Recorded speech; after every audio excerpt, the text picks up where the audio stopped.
ఆయన ఎప్పుడు నిర్మలంగా ఉంటాడు. ఆయన ఉపాసకుడికి మనసు నిర్మలంగా ఉంటుంది. ఏం ఉద్వేగపడి భయపడిపోడు, నిర్మలంగా ఉంటాడు.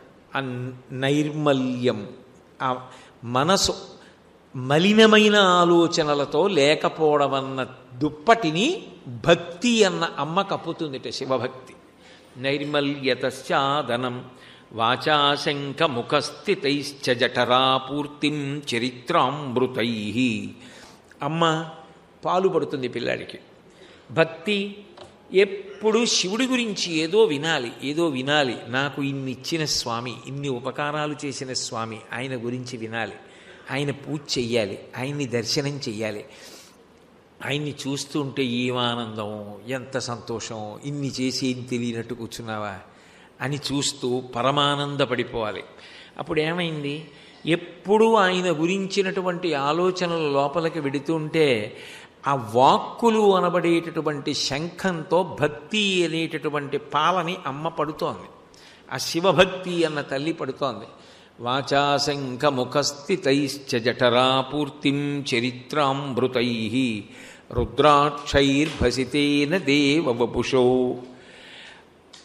మెడలో రుద్రాక్షలు వేసుకుని ఉంటాడు, విభూతి పెట్టుకుని ఉంటాడు. ఎందుకు? అవేవో అందం ఇస్తాయనో, లేకపోతే అందుకు కాదు. రుద్రాక్ష ఇది శివ సంబంధం.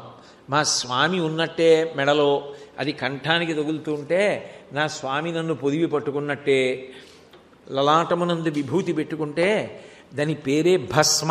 భస్మ అన్న మాటకు అర్థం ఏమిటంటే, ఎన్ని కోట్ల జన్మలో ఎత్తడానికి కారణం ఏమిటంటే, ఏది స్మరణలో లేదో దాని వలన ఎత్తావు, ఏది స్మరణలో ఉండాలో అది లేదు, ఏది ఉండకూడదో అది ఉంది.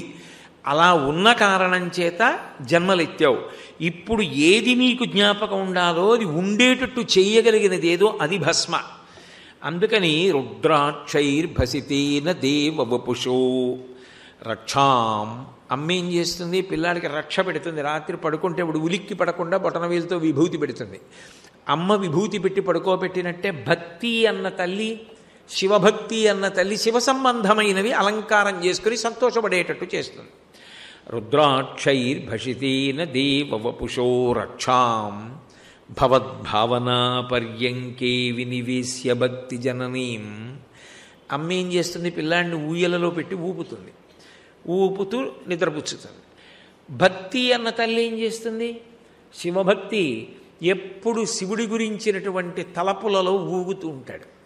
ఆ తలపులలో ఊగుతూ జోగుతూ ఆ శివుని యందు నిద్రపోవడమే స్వల్పకాలిక లయం, శివానుగ్రహమే నిద్ర.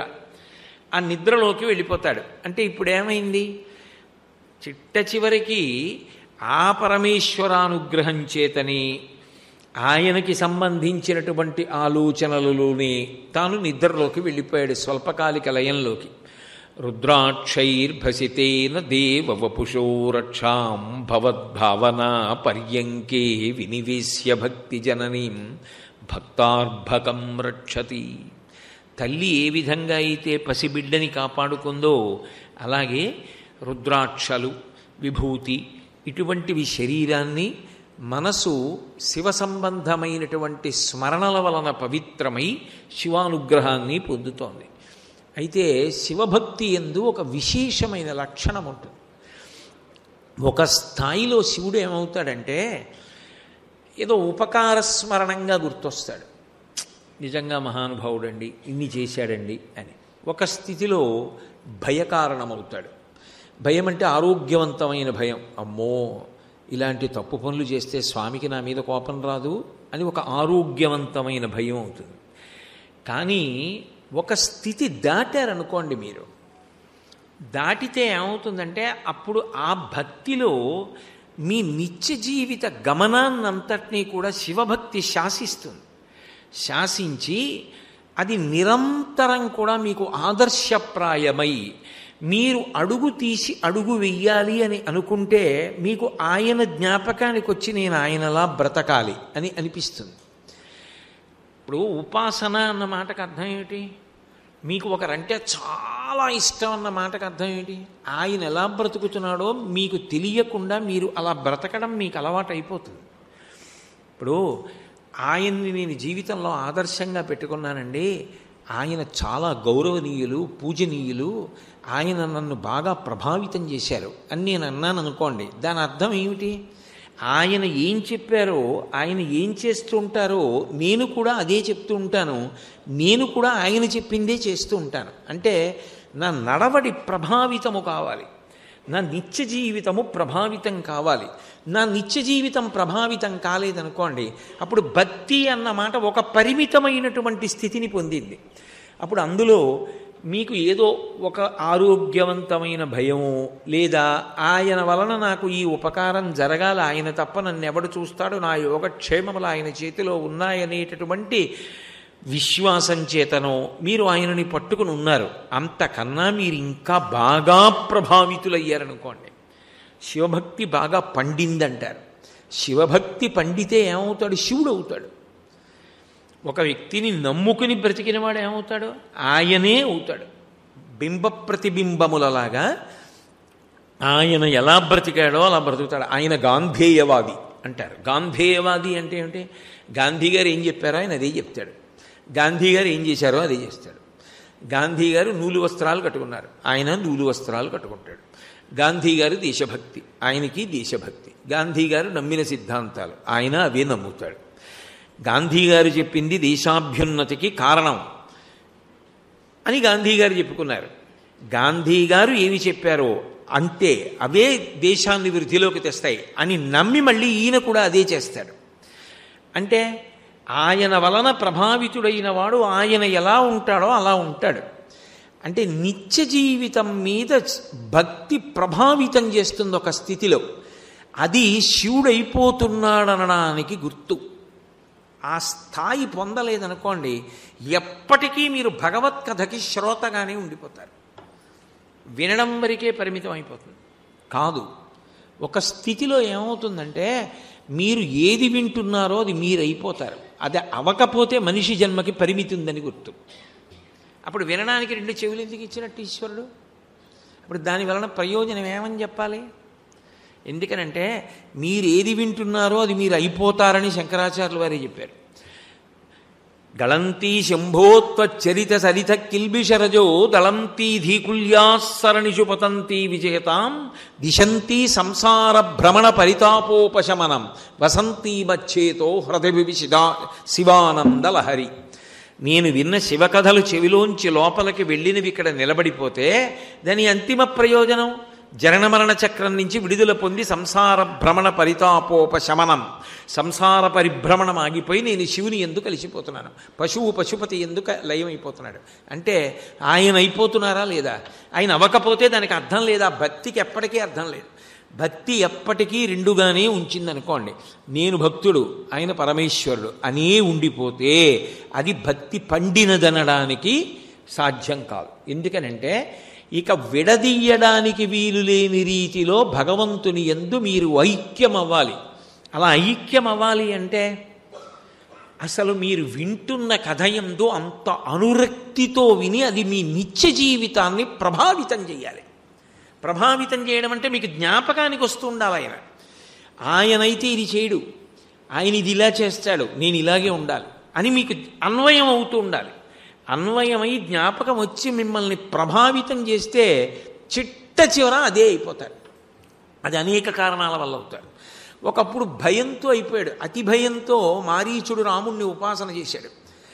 ఇంకా ఎంత భయపడిపోయాడు, ఎక్కడ చూసినా రాముడే కనపడ్డాడు. చెప్పాడు ఏదో వృక్షే చ పశ్యామి చీరకృష్ణాజినాంబరం అన్నాడు. నాకు ఎక్కడ చూసినా రాముడు కనపడుతున్నాడు అన్నాడు. చచ్చిపోయే ముందు రాముడి కంఠం వచ్చేసింది. అంటే రాముడు అయిపోయాడు. శివభక్తి కలిగిన వాడు శివుడైపోతాడు అంతే. నడవడి యందు కూడా ఆయన శివుడే. అందుకే శివమహాపురాణం ఓ మాట అంటుంది, అటువంటి వాడి దర్శనం త్రివేణీ సంగమ స్నానం అయిపోతుంది. ఎందుకంటే అది శివదర్శనం, అది భక్త దర్శనం కాదు. అప్పుడు ఆయన శివుడు అయిపోయాడు. ఆ ఉపాసన ఆయన్ని ఏం చేసిందంటే శివుణ్ణి చేసింది. అలా అయిపోతాడంతే వయస్సులో. ఆ సాధనలో ఆయన శివుడు అయిపోతాడు. ఆయన శివుడైపోయాడని ఆయనకి తెలియక్కర్లేదు. ఆయన ఎక్కడ అడుగు పెట్టాడో అక్కడ మంగళం. అంత ప్రశాంత స్థితిలో ఉంటాడు. ఒడిదుడుకులు ఉండవా? ఉన్నట్టు కనపడతాయి. సముద్రపు ఒడ్డున నిలబడ్డారనుకోండి, కెరటాలు వస్తూ ఉంటాయి, కాళ్ళని కొడుతూ ఉంటాయి, రాళ్ళని కొడుతూ ఉంటాయి. లోపలికి వెళ్ళి చూడండి, ఏ కెరటం ఉండదు. మీరు మెద్రాసులో విమానం దిగేటప్పుడో విశాఖపట్నంలో విమానం దిగేటప్పుడో సముద్రం మించి వస్తూ ఉంటుంది. వస్తున్నప్పుడు సముద్ర మధ్యంలో ఓడలు కనపడతాయి. అక్కడ చూడండి, ఒక్క కెరటం ఉండదు. ఏదో మాలలు కట్టినట్టు నురగలతోటి ఆ కెరటాలన్నీ ఒడ్డునే ఉంటాయి. మీరు ఒడ్డున ఒక అంచులో చూసినప్పుడు ఆయన కూడా సుఖదుఖాలకి లోనవుతున్నట్టు కనపడుతుంది. మీరు లోపలికి తొంగి చూడగలిగారనుకోండి, సముద్రం ఎంత గంభీరమో ఆయన అంత గంభీరం, అన్నిటికీ అతీతంగా ఉంటాడు. ఏ కెరటాలు ఆయన్ని స్పృశించవు. ఆయన శివుడయ్యాడు. అది అవుతాడు కాబట్టే భక్తికి చరమ ప్రయోజనం అది అయిపోవడమే అన్నారు శంకరాచార్యులు వారు. ఆ భక్తి గురించి చెప్తూ అంకోలం నిజబీజ సంతతిరయస్కాంతోఫలం సూచికా సాధ్వీ నైజ విభుం లతా క్షితిరుహం సింధు సరిద్వల్లభం ప్రాప్నోతీహ యథా తథా పశుపతే పాదారవిందద్వయం చేతోవృత్తిరుపేత్య తిష్టతి సదా సా భక్తి ఇత్యుచ్యతే అన్నారు. భక్తికి పరమార్థం ఏమిటి అంటే రెండు కింద మొదలవుతుంది. మొదలై చిట్ట చివర ప్రవహించి వెళ్ళిపోయిన నది సముద్రంలో కలిసిపోయింది. ఇప్పుడు నదిని చూపించండి వేరుగా, లేదు. నది నీళ్ళేవి లేవు.